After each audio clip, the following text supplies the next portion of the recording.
Hello everyone, welcome back to Ease English.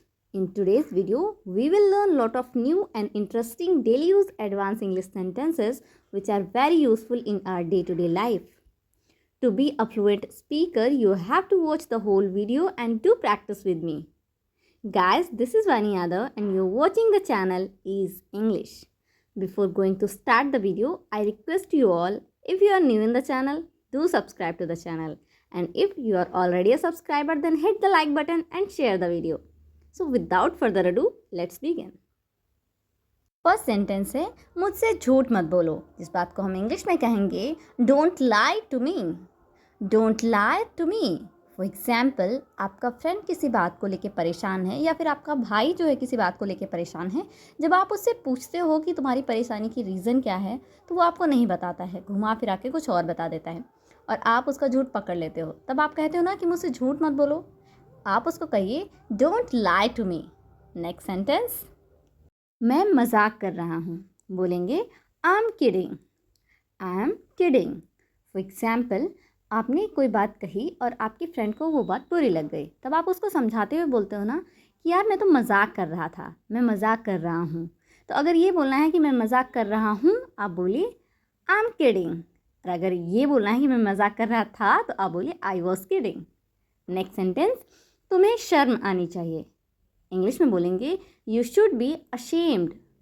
You should be ashamed. For example, आपके friend ने कोई ऐसा काम कर दिया जो काफ़ी बेकार वर्क है, आपके अकॉर्डिंग सही बात नहीं है.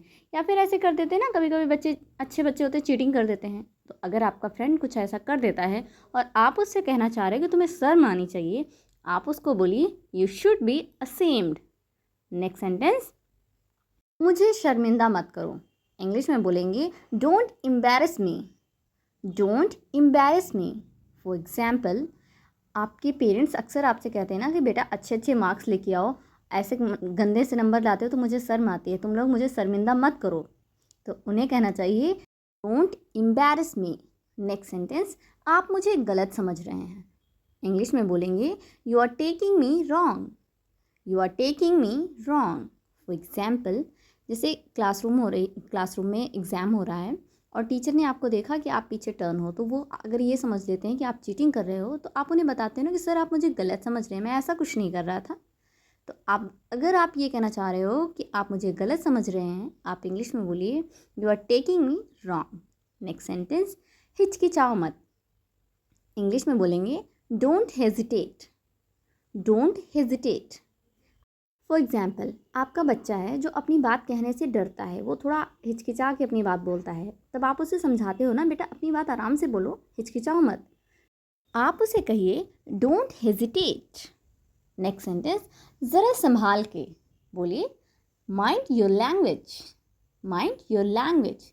अक्सर क्या होता है ना, जैसे किसी से आपकी बहस हो गई तो आप सामने वाले इंसान को बोलते हो ना ज़रा संभाल के बोलो. मतलब अगर वो कुछ गलत बोल रहा है तो आप उसे गुस्से में कहते हो ना ज़रा संभल के या संभाल के, मतलब अपनी लैंग्वेज थोड़ा सही करके बोलो.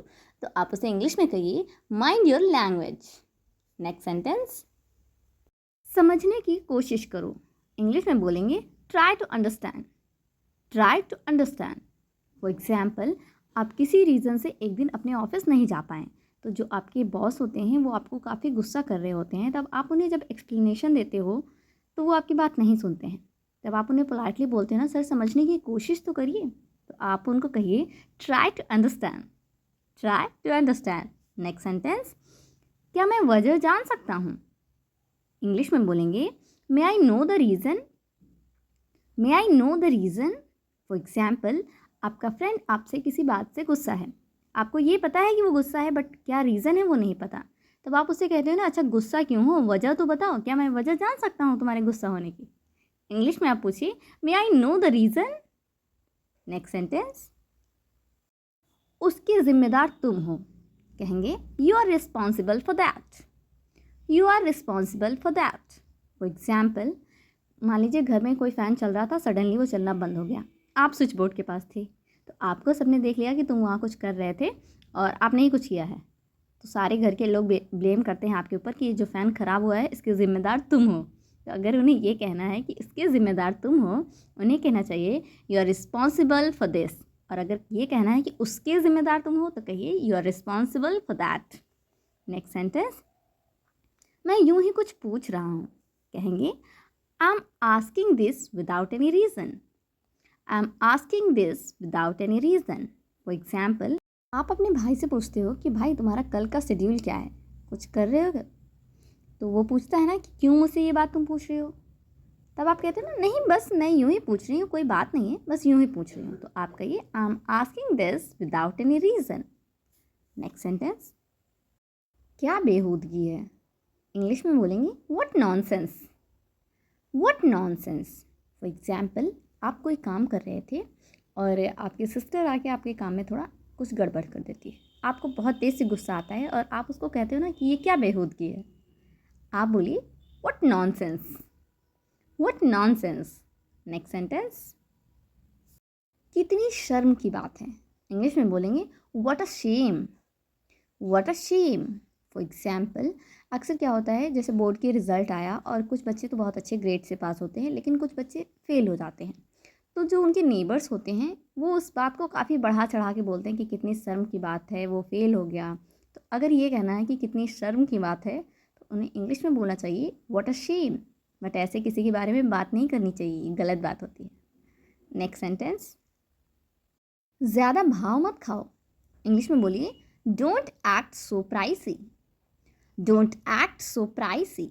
फॉर एग्जाम्पल, आपका फ्रेंड है, किसी चीज़ में उसका सिलेक्शन हो गया है, वो थोड़ा अभी अगर छोटा है तो काफ़ी ज़्यादा उस बात को लेकर एक्साइटेड है, आपको फील होता है कि वो आपको इग्नोर कर रहा है। तो आप बोलते हो ना कि ज़्यादा भाव मत खाओ, ठीक है, मैं तुमसे नहीं बात करूँगा। तो अगर ये कहना है ज़्यादा भाव मत खाओ, आप उसे इंग्लिश में कह सकते हो don't act so pricey. Don't act so pricey. Next sentence, ये मेरे लिए कोई बड़ी बात नहीं है, इंग्लिश में बोलेंगे it's not a big deal for me. It's not a big deal for me. For example, अभी दीपावली चल रही है तो इसकी वेकेशन हुई, दीपावली की वेकेशन हुई स्कूल की तरफ से और काफ़ी सारा असाइनमेंट आपको दे दिया गया, क्योंकि हॉलीडेज़ है तो असाइनमेंट दे दिया गया। आप बोलते हो कि आप जैसे पढ़ने में काफ़ी अच्छे हो तो आप अपनी क्लासमेट को थोड़ा रोज़ बनाने के लिए कहते हो ना कि ये मेरे लिए कोई बड़ी बात नहीं है, मैं तो ऐसे ही कर लूँगा असाइनमेंट अपना। तो अगर ये कहना है कि ये मेरे लिए कोई बड़ी बात नहीं है, आप इंग्लिश में बोलेंगे it's not a big deal for me. Next sentence, बात को ज़्यादा बढ़ाओ मत, इंग्लिश में बोलिए don't stretch the matter further. Don't stretch the matter further. For example, class में किसी बात को लेकर थोड़ी बहस हो गई, छोटी सी बात थी, उसमें बहस करते करते वो बात काफ़ी बड़ी हो गई।